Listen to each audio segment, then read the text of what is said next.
Hello students, स्वागत है आप सभी का आपके अपने यूट्यूब चैनल स्टडी विद एहसान पर। और जैसा कि थंबनेल से आपको मालूम है कि आज के इस वीडियो में हम लोग देखेंगे मैथमेटिक्स क्लास 10 यानी मैट्रिक के गणित के 5 इंपॉर्टेंट वस्तुनिष्ठ प्रश्नों को आज के इस वीडियो में हम लोग देखेंगे और देखेंगे कि कैसे उसे आसानी से जल्द सॉल्व कर सकते हैं। इससे पहले 5 क्वेश्चंस को हम लोगों ने देखा था। अगर वो वीडियो आपने नहीं देखा है तो इसी वीडियो के डिस्क्रिप्शन बॉक्स में उसका भी लिंक अवेलेबल है, आप वहाँ जाकर उस वीडियो को भी ज़रूर देख लें। ये सारे क्वेश्चंस बहुत ही ज़्यादा इंपॉर्टेंट है क्योंकि ये ऑफिशियल मॉडल पेपर से लिए गए हैं और ऑफिशियल मॉडल पेपर के क्वेश्चन होने का मतलब है कि इसी तरह के, इसी स्टैंडर्ड के, इसी पैटर्न पर क्वेश्चन आपके फाइनल इम्तिहान में देखने को मिलेंगे। और सबसे पहले मैं YouTube टीम का शुक्रिया अदा करना चाहता हूं, धन्यवाद अदा करना चाहता हूं। जैसा कि आपको मालूम है कि आपका अपना ये चैनल हैक हो चुका था, किसी ने इसे हैक कर लिया था और YouTube टीम की सहायता से आज फिर से ये चैनल रिकवर हो पाया है। मैं सभी YouTube टीम और सारे मेंबर्स का धन्यवाद अदा करता हूँ। तो चलिए शुरू करते हैं स्टूडेंट्स। आप देख सकते हैं सवाल नंबर 6, निम्नलिखित में कौन सा समांतर श्रेणी में है। जी हाँ, समांतर श्रेणी में है। मैंने उसी तरह शॉर्ट में यहाँ लिखा है जिस तरह आपका मॉडल पेपर में था। मैं इसे पूरा भी लिख सकता था समांतर श्रेणी में है, लेकिन मैंने शॉर्ट में उसी तरह लिखा है जिस तरह ऑफिशियल मॉडल पेपर में प्रिंट हुआ है, ताकि आप भी इसे पढ़ पाएँ और आप समझ पाएँ कि अगर इस तरह भी लिखा है तो इसका मतलब क्या है, समांतर श्रेणी में है। तो 4 ऑप्शंस आपके गिवन हैं A, B, C और D। तो चारों ऑप्शन को हम लोग ध्यान से देखेंगे और देखेंगे कि कैसे उसे देखते के साथ आप पहचान पाएंगे कि कौन सा समांतर श्रेणी है और कौन सा नहीं है। तो पहला आप देखिए कि पहला ऑप्शन आपका 2, 5, 7। तो समांतर श्रेणी में होने के लिए क्या होना चाहिए, सार्व अंतर आपका समान होना चाहिए। सार्व अंतर समान होना चाहिए, जिसे हम लोग कॉमन डिफरेंस भी कहते हैं। तो आप ये देखिए कि 5 और 2 इसको अगर आप घटाते हैं तो आपको क्या मिलता है, 2 मिलता है। और फिर इधर 3 मिलता है, 5 और 2 को घटाएंगे तो 3 मिलेगा। और यही 7 और 5 को जब घटाते हैं तो हमें क्या मिलता है, 2 मिलता है। तो पहले और दूसरे पद को घटाने पर हमने देखा कि अंतर क्या मिला, हमें 3 का अंतर मिला, लेकिन फिर इस दोनों का अंतर 2 मिला। तो ये समांतर श्रेणी नहीं है, क्योंकि समांतर श्रेणी में होने के लिए सार्व अंतर आपका 1 होना चाहिए, सामान्य होना चाहिए। उसके बाद ये देखिए 2 स्क्वायर, 3 स्क्वायर, 7 स्क्वायर।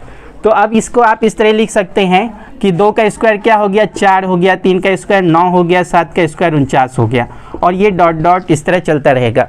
अगर 9 में 4 आप घटाते हैं तो आपको 5 मिलता है, लेकिन 49 में 9 घटाने पर 40 मिल जाता है। यानी कि पहले 2 का अंतर 5 और दूसरे 2 का अंतर 40। अंतर आपका बराबर नहीं आया, इसलिए ऑप्शन बी भी आपका समांतर श्रेणी नहीं है।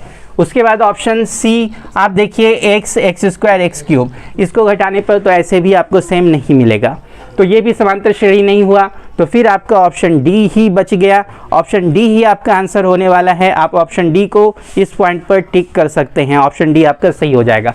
लेकिन इसे भी चेक कर लेते हैं ताकि आप भी संतुष्ट हो जाएं कि आखिर ये क्यों समांतर श्रेणी में आ रहा है। 3 में 1 आप घटाइए, आपको क्या मिलेगा, 2। और 5 में फिर 3 घटाएंगे, फिर मिलेगा 2। तो यहाँ भी 2 मिला, यहाँ भी 2 मिला। आपका सार्वंतर सेम आ रहा है, इसलिए आपका ऑप्शन डी सही हो गया। आपका सही आंसर क्या है, ऑप्शन नंबर डी। तो ऑप्शन नंबर डी आपका सवाल नंबर 6 का कौन सा ऑप्शन सही हो गया, डी ऑप्शन सही हो गया। वीडियो को लाइक कर दें स्टूडेंट और शेयर भी कर दें।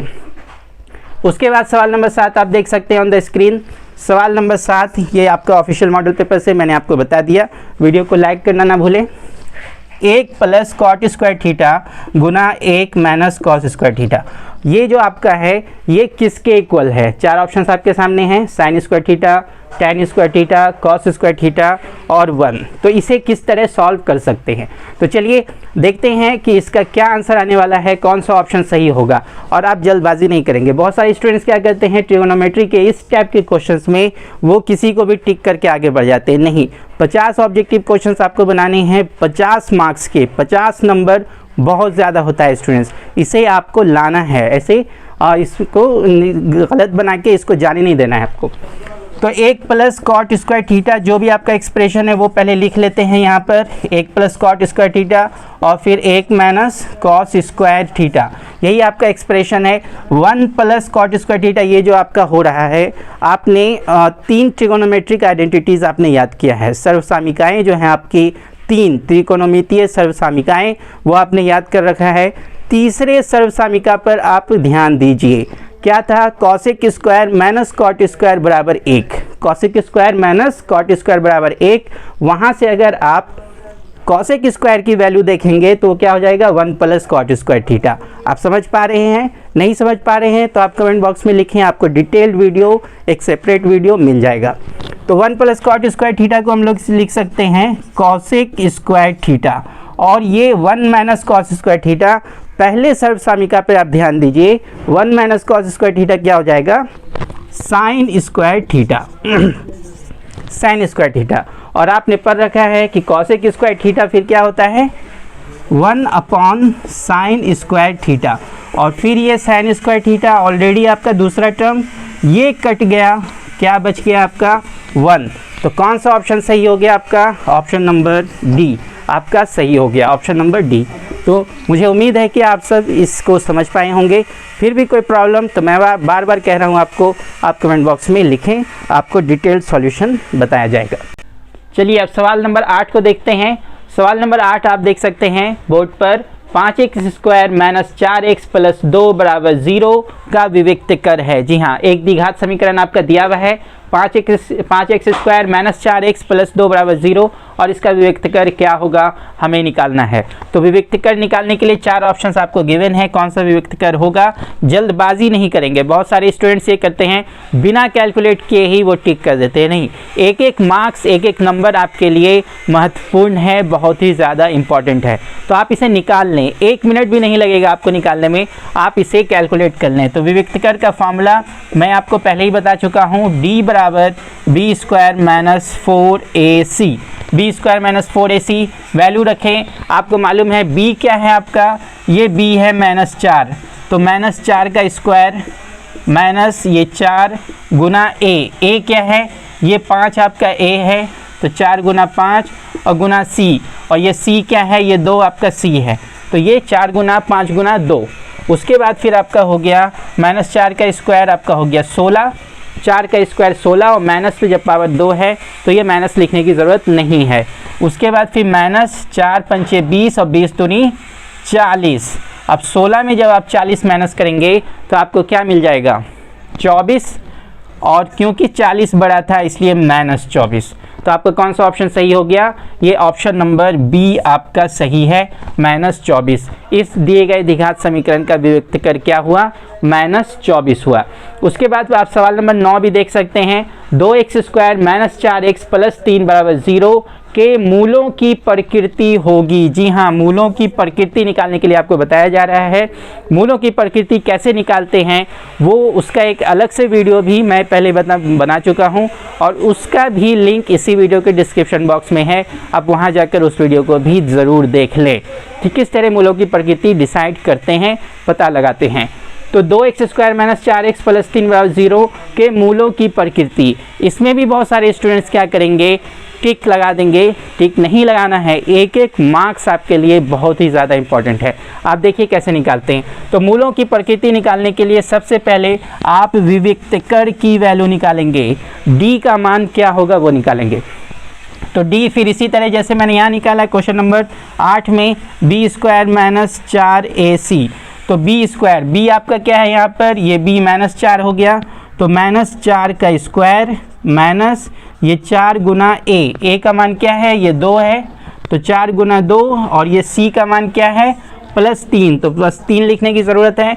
फिर आप देखिए कि यहाँ से आपका क्या हो जाएगा, -4 का स्क्वायर आपका हो गया 16, और फिर ये माइनस, और ये 4 दूना 8, 8 या 24, -24, तो 16 - 24, 16 - 24 आपका क्या हो जाएगा, -8। जी हाँ, और d की वैल्यू आपकी क्या आ रही है, ऋणात्मक आ रही है, माइनस में आ रही है, निगेटिव वैल्यू आ रही है। तो जब d का मान निगेटिव होता है तो मूलों की प्रकृति क्या होती है, वास्तविक नहीं। जी हाँ, मूलों की प्रकृति वास्तविक नहीं है, रियल नहीं है, वास्तविक नहीं है। तो आप देखिए आपका कौन सा ऑप्शन सही हो गया, ऑप्शन नंबर ए, वास्तविक नहीं, मूलों की प्रकृति वास्तविक नहीं है। 3 तरह की प्रकृति होती है, एक होती है वास्तविक और बराबर, वास्तविक और असमान, और एक आपका वास्तविक नहीं, जिसको कि कभी कभी आपको काल्पनिक भी लिख देता है। तो ये आपका ऑप्शन ए आपका सही हो गया होगा, और मुझे उम्मीद है कि आप सब इस बात को समझ पा रहे हैं। फिर भी मैं आपको कह रहा हूँ कि कोई प्रॉब्लम अगर है, कोई डाउट अगर है, तो आप कमेंट बॉक्स में लिखें, आपको फिर से समझाने की कोशिश की जाएगी। तो चलिए अब अगला क्वेश्चन देखते हैं कि आखिर क्वेश्चन नंबर 10 क्या है।